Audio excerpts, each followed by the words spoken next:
Greetings and welcome to Me and Taro and आज का topic है कसूर क्या था मेरा। ठीक है, ये है आज का topic and that's gonna be the leading question in our mind. And उसके लिए हमने लिए हैं 3 objects, tarot, energy oracle and relationship या फिर लाइफ ओरेकल, आप इसे कह सकते हो। ठीक है, देखो जो क्वेश्चन है कि आखिर कसूर क्या था मेरा, it's actually belong to everyone's mind. You know, हमेशा एक ऐसा मंजर हमें देखने को मिलता है, एक समय ऐसा आता है जब हम क्वेश्चन करते हैं कि सामने वाला पर्सन जब कोई ऐसी भूमिका लेता है जिससे हमें बहुत तकलीफ होती है। Why did you do so, what was my issue, मेरा प्रॉब्लम क्या था, आखिर मेरा कसूर क्या था। इसी बात को लेके हम रीडिंग करने वाले हैं। I hope it will resonate. देखो, जो भी रीडिंग्स मैं करता हूँ या फिर मेरी सिस्टर करती है, ये टोटली जनरल रीडिंग्स हैं। ज़रूरी नहीं है ये किसी से मैच हो ही। ठीक है, अगर आपको मैच होते हैं इसे ले लीजिए, अगर मैच नहीं होते तो इसे जाने दीजिए। फॉर एग्जाम्पल, क्रिकेट टीम में 11 प्लेयर्स होते हैं, डजंट मीन कि आपको 11 के 11 प्लेयर्स पसंद है। May be you could be thinking इससे बढ़िया अगर ये होता तो काफ़ी अच्छा होता है ना। तो इसी तरीके से don't force yourself to accept the readings. Let's continue the reading. देखते हैं क्या रीडिंग आता है एंड हम करते हैं कार्ड्स की शफलिंग। ठीक है, टैरो को देखते हैं एंड हियर वी गो। चलो भाई, कुछ ही कार्ड हमें चुनने हैं। 1 2 3 4 5 6 7 8 9। चलो 9 कार्ड आ चुके हैं, तो देखते हैं यहाँ पे रीडिंग क्या आती है एंड हियर वी गो। ठीक है, तो भी देखते हैं रीडिंग कैसे आती है and I will need yes this moon magic here. ठीक है, देखो पहला जो कार्ड आ गया है वो है 2 ऑफ वॉन्ड्स। 2 ऑफ वॉन्ड्स की जो एनर्जी यहाँ पे हमें नजर आ रही है, it's all about the fire sign, that is Aries, Leo and Sag. ठीक है, ये फायर साइन होता है। I think the person was in big trouble of connection. देखो, कई बार हमें चॉइसेस करना आसान नहीं होता। किसी के लिए तो जैसे कि मान लो कि एक बच्चा अपने पेरेंट्स को कहता है कि मुझे ये चाहिए, मुझे टीवी चाहिए, मुझे गेम चाहिए वगैरह। ठीक है, लेकिन अगर आप पेरेंट्स की जगह पे देखोगे खुद को कि पैसे मैनेज करने हैं और अपने बच्चे को संस्कार भी तो देने हैं, अगर हर बार आप उसकी हर कहीं बात माने तो क्या हो जाएगा। सिमिलरली यहाँ पे ये जो पर्सन है अभी, ही इज सफरिंग और she is suffering. You know, उनको दोनों तरफ ध्यान देना था। एक तरफ अपनी फैमिली हो सकती है, एक तरफ आप हो सकते हो, एक तरफ अपना जॉब है, एक तरफ देयर इज यू। दोनों को कैसे वो मैनेज करेंगे, है ना। फिर बातें यहाँ पे अलग हो जाती है। देखो, कई बार जज्बात हमारे ऊपर कंट्रोल पा लेते हैं एंड हम उनके ऊपर कंट्रोल खो लेते हैं, और ये बात बिल्कुल भी अच्छी नहीं होती। जज्बात को हमेशा कंट्रोल करना चाहिए। इमोशंस हमें नहीं बनाते, हम इमोशन को बनाते हैं। जब कोई इंसान अपने ऊपर इमोशंस को हावी होने देता है तो ही चीज़ें फिर बहुत ज़्यादा बिगड़ती है। इसी बात को हमें अंडरस्टैंड करना है। सेकेंड जो कार्ड हमें यहाँ पे दिख रहा है, ओके, ये है डेथ। डेथ यानी कि स्कॉर्पियो साइन यहाँ पे आ चुका है, वृश्चिक राशि। देखो, डेथ का मतलब है कि अगर आपको लग रहा है कि ये पर्सन उसी भावना में बह गया है या फिर उसी स्टीरियोटाइप में है, तो बिल्कुल नहीं है। ये पर्सन दिन ब दिन बदल रहा है, इवॉल्व हो रहा है। जैसे कि हमने देखा कि कभी निएंडरथल इंसान था, अब वो we were like the monkeys, and अब हम कितने इवॉल्व हो चुके थे। बिल्कुल वैसे ही ये पर्सन दिन ब दिन इवॉल्व हो रहा है। आपके हिसाब से भी ये पर्सन बस वहाँ पे ठहर रहा है, लेकिन ये कितनी मजबूरी से गुजर रहा है आपको नहीं पता। मे बी अगर इसने कोई ऐसी सिचुएशन को फेस किया है जहाँ पे इसको आपको खोना पड़ा होगा या फिर उसको आपके अगेंस्ट जाना पड़ा होगा, शायद उसके पीछे कोई वजह हो सकती है। You don't know the reason, okay. And जरूरी नहीं फॉर द टाइम बिंग वो आपको बता दे कि रीजन क्या है। कई बार हम रीजन नहीं बता सकते because of so many issues. तो बात यहाँ पे आती है कि अगर ये पर्सन किसी सिचुएशन को फेस कर रहा है और चेंजेस से गुजर रहा है, तो उसको भी उतनी या फिर आपसे कई गुना ज़्यादा तकलीफ हो रही है। इस बात को आप कब एक्सेप्ट करोगे। मेरे जो कार्ड यहाँ पे है वो है एस ऑफ वॉन्ड। देखो, ये पर्सन एक्चुअली पैशन लेके खड़ा है, अपना दिल लेके खड़ा है, लेकिन यहाँ पे बात हो रही है कि कोई शायद उसको अंडरस्टैंड करने के लिए रेडी नहीं है। So if you take a look at this card, बस बात मुझे इतनी नज़र आ रही है कि भाई चीज़ें जो हैं वो अलग हैं, अलग दिख रही हैं, अलग हो रही है। आपको शायद इतना नहीं अंडरस्टैंड हो रहा है कि ऐसा क्यों है। For you what is important और इसेंशियल दैट आप दोनों में बातचीत होनी चाहिए। But for this person may be अगर आप अभी उनसे बात नहीं कर रहे हैं या फिर किसी भी रीज़न से आप उनसे खफा है, वो अगर आपको सफाई देना चाहते फिर भी अगर आप कह रहे कि no I don't need it, तुमने जो करना था वो तो कर लिया, जब ज़रूरी थी बात तो तुमने मेरा साथ नहीं दिया, अरे लेकिन उसकी भी कोई मजबूरी हो सकती है ना। अगर आप इसको देखोगे तो शायद ये अकेला बैठ गया है एंड ही और she is with their own lonely heart. अब इसके लिए रिस्पॉन्सिबल कौन है, कभी सोचा है? नेक्स्ट कार्ड है यहाँ पे, वो है द हायरोफेंट। हायरोफेंट यहाँ पे कार्ड आ चुका है। It's all about the Taurus sign, और टॉरस में बहुत पैशन होता है। यहाँ तक बात आती है फायर साइन की। देखो ये पर्सन को कह रहा है या फिर इस पर्सन की भी कुछ मजबूरियाँ हो सकती है। अगर आपको लग रहा है कि भाई इस पर्सन की शादी हो चुकी है एंड घर वालों ने की है, या फिर ये पर्सन आपके साथ शादी करने के लिए रेडी था लेकिन कुछ अनएक्सपेक्टेड चीज़ें हो गई और चीज़ें वहीं पे ख़त्म हो गई बिकॉज ऑफ सर्टेन रीज़न। अब वो शायद आपसे बात नहीं कर रहे हैं या फिर आप अभी उनका कॉल नहीं उठा रहे हैं, तो यहाँ पे कुछ बातें हो सकती हैं जिनको आप नज़रअंदाज कर रहे हो। देखो चीज़ें हमेशा उस प्रकार से नहीं होती जैसा हम देखते हैं या चाहते हैं, काफ़ी सारे वजह होती है उसके पीछे। तो ये भी उनकी वजह एक हो सकती है कि कहीं ना कहीं थॉट्स तो थे लेकिन एंड तक नहीं पहुंच पाए। ठीक है, जैसे कि हम कहते हैं कि भाई इन रियल लाइफ चीज़ें ऐसी होती हैं कि हमें लगता है कि भाई चीज़ें सही होनी चाहिए, लेकिन अचानक से कोई प्रॉब्लम आ जाता है और सारी चीज़ें उथल पुथल हो जाती है। So we don't know the outcome कि वो कैसा होगा क्या होगा। हाँ, कोशिश ज़रूर करते हैं लेकिन कभी कभी हमें वो सक्सेस नहीं मिल पाता। जैसे कभी पेटीएम का हुआ है, लॉन्च हुआ शेयर मार्केट में एंड बहुत सारी गिरावट हो गई उनके शेयर में। So you just don't know when and what will happen in your life. Next card हमें दिख रहा है वो है पेज ऑफ वॉन्ड। देखो फायर साइन बहुत आ रही है यहाँ पे, और यहाँ पे जो फायर साइन का मीनिंग है सिंपल है। देखो ये पर्सन अगर हम कहें तो आज भी आपके सामने खड़ा है। मे बी शायद ऐसा है कि this person could be questioning to you कि what is my issue, what do you think about me, क्या कसूर लगता है आपको इनका। सेकेंडली शायद इनको लग रहा है कि आपकी नज़रों में यह ना कि ये गुनहगार उनके खड़े हैं, भी कोई एक चीज़ इसकी सफाई अगर वो देना भी चाहे तो भी आप इनको दे नहीं दे रहे हैं। You are saying that I don't need your answer, क्योंकि वो कभी मुझे सेटिस्फाई नहीं कर सकता। अब ऐसे हालत में अगर आप इनको गुनहगार बता ही दिया है तो ये क्या कर सकते हैं भला, just think about it. Next is that ये है स्ट्रेंथ वाला कार्ड, यानी कि लियो साइन। यहाँ पे हमें जो कार्ड नज़र आ रहा है, जो एनर्जी नज़र आ रही है, वो ये है कि भाई this person is telling you कि ज़िंदगी में हमें कई सारे ऐसे फैसले करने पड़ते हैं जिसके कारण ही हम स्ट्रांग बनते हैं। ठीक है, फॉर एग्जाम्पल मे बी आपको लग रहा है कि ये आपके बेस्ट बॉयफ्रेंड या गर्लफ्रेंड बन सकते हैं या फिर बन रहे हैं। जब आपको पता चलेगा कि ये ऑलरेडी एक रिलेशनशिप में थे एंड उसी के कारण ही इवॉल्व हुए हैं, भी पहले इतना ध्यान नहीं देते थे regarding their cloth, regarding their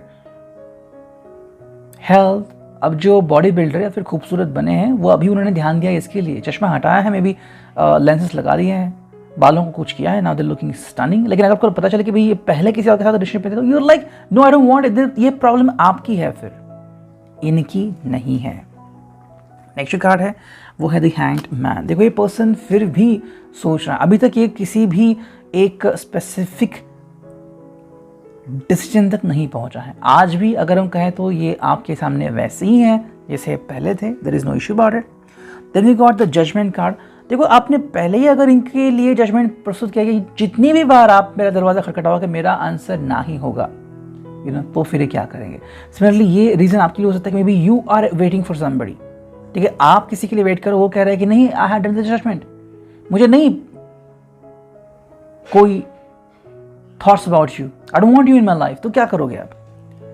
final जो कार्ड यहाँ पे दिख रहा है देखो वो है 8 ऑफ कप्स। 8 ऑफ कप्स की एनर्जी यहाँ पे आ चुकी है जो कि है Cancer, Scorpio, Pisces, water sign की। योर और the person is being stuck, दोनों शायद स्टक हो चुके हैं या फिर दोनों में से कोई एक स्टक हो चुका है। जितने भी आप कोशिश करोगे निराशा ही हाथ लग रही है, तो अब इसमें आप क्या कर सकते हो, there is no answer for it. तो देखते हैं एनर्जी ओरेकल से हमें क्या रीडिंग मिलती है।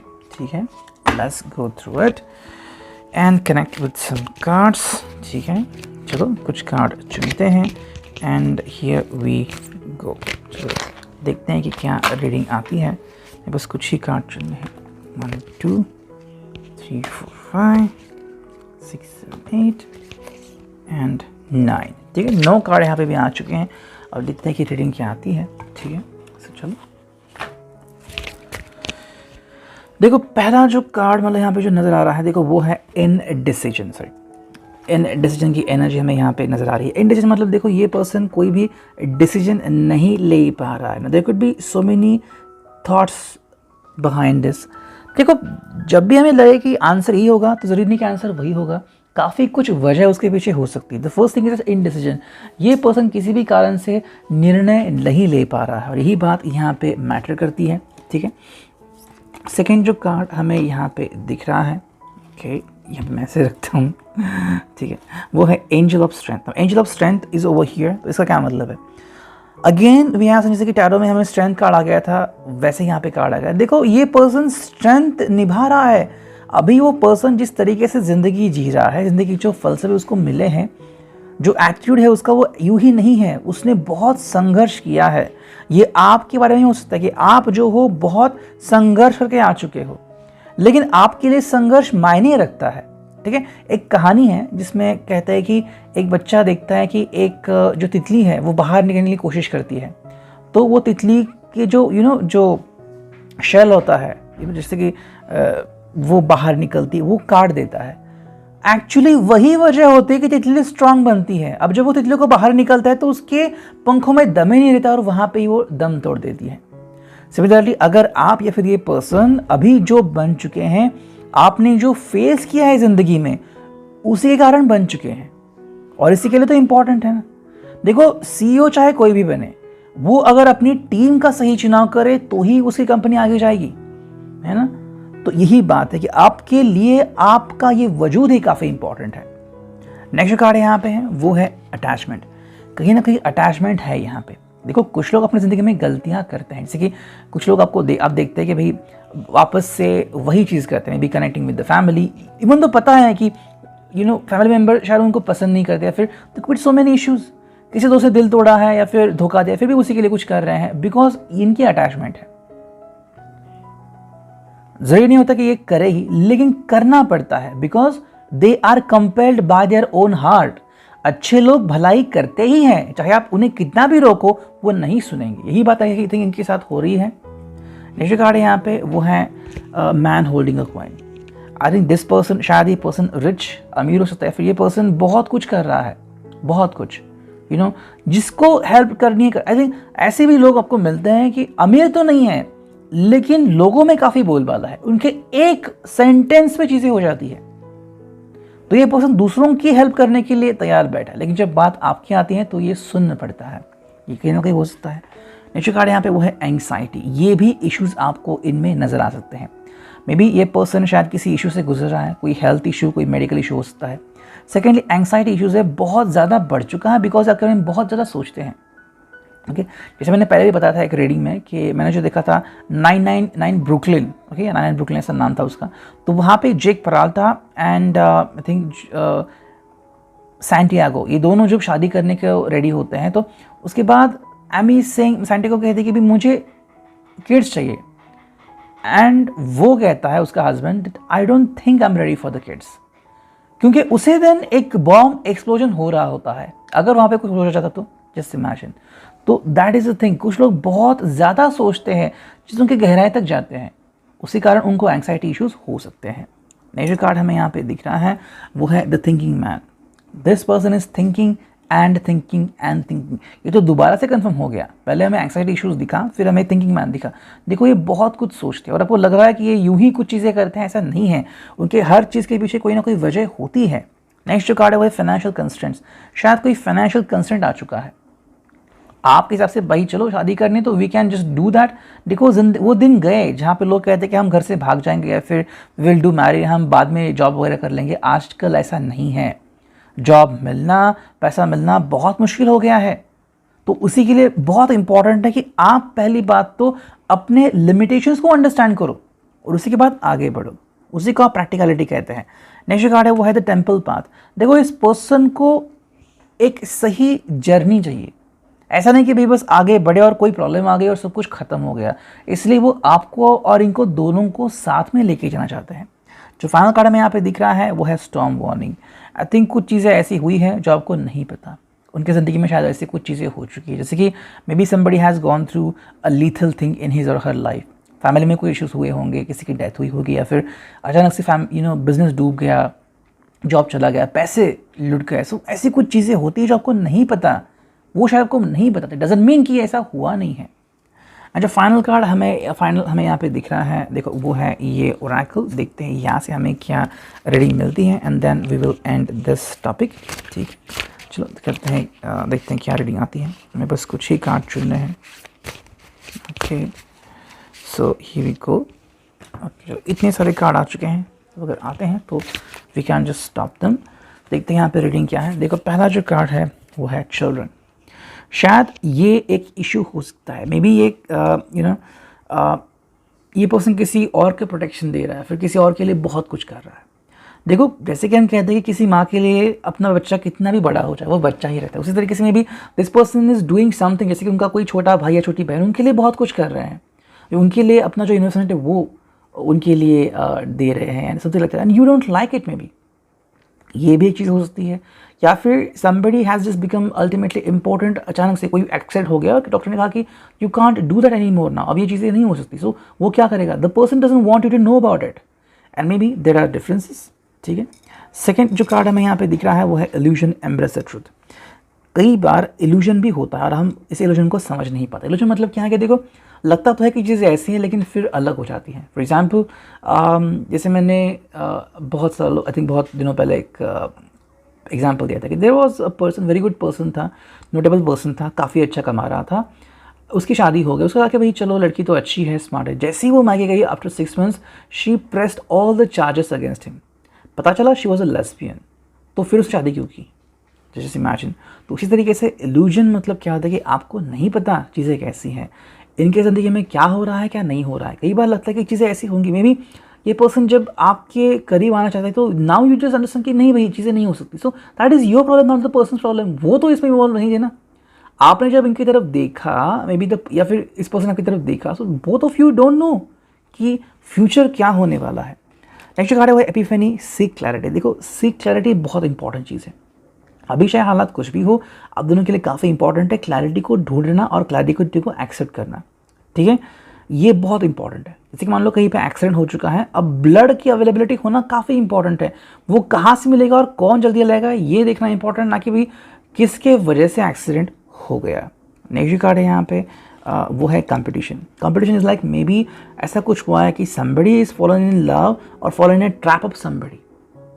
कोई लोग काफ़ी अच्छे अपॉर्चुनिटी देते हैं कि भाई इससे अच्छा तो ये लड़का है या ये लड़की है, look at them, they can give you like this and like that. देखो इससे कुछ साबित नहीं होता, ये बस एक इल्यूजन होता है और कुछ नहीं। ये जो कार्ड है वो है रेजिलियंस, राइज अबव ट्रिबुलेशंस। छोटी छोटी लड़ाइयों से आपको आगे बढ़ना होगा। ठीक है, अगर आपको लग रहा है कि आप साथ नहीं निभा सकते, क्यों नहीं निभा सकते साथ। आप चाहे दुनिया का कोई भी कपल लो, चाहे वो अमीर से अमीर कपल हो या गरीब से गरीब, उनमें फाइट्स होते ही हैं और यही तो रियल बात है। आज जो फाइनल कार्ड है वो है 7 डेडली सिंस। आई थिंक ये कहीं ना कहीं हो रहा है, may be this could be going on between both of you. शायद आपको ऐसी कुछ चीज़ करने की चाह हो चुकी है या फिर something could be going on, we just want to try out something else और फिर प्रॉब्लम्स क्रिएट हुए होंगे। Why did we do that, why did we do this. तो अगर ऐसी कोई वजह है कि आप में से कोई पर्सन कंपेल फील कर रहा है या फिर गिल्टी फील कर रहा है कि मैंने कोई गलत बात की, देखो कन्फेशन की भी कोई एक वैल्यू होती है। If the person is confessing कि भी हाँ उनसे गलती हो गई और अगर दोबारा से गलती नहीं करेंगे, और अगर आपको लगता है कि हाँ ये दोबारा से गलती नहीं करेंगे, देन इट्स अबाउट यू, क्या आप उन्हें एक्सेप्ट करोगे या नहीं। और अगर यही गलती आप करते तो क्या वो आपको एक्सेप्ट करते। तो इन बातों से आपको गुजरना होगा। Reading, I hope it will resonate. Thank you.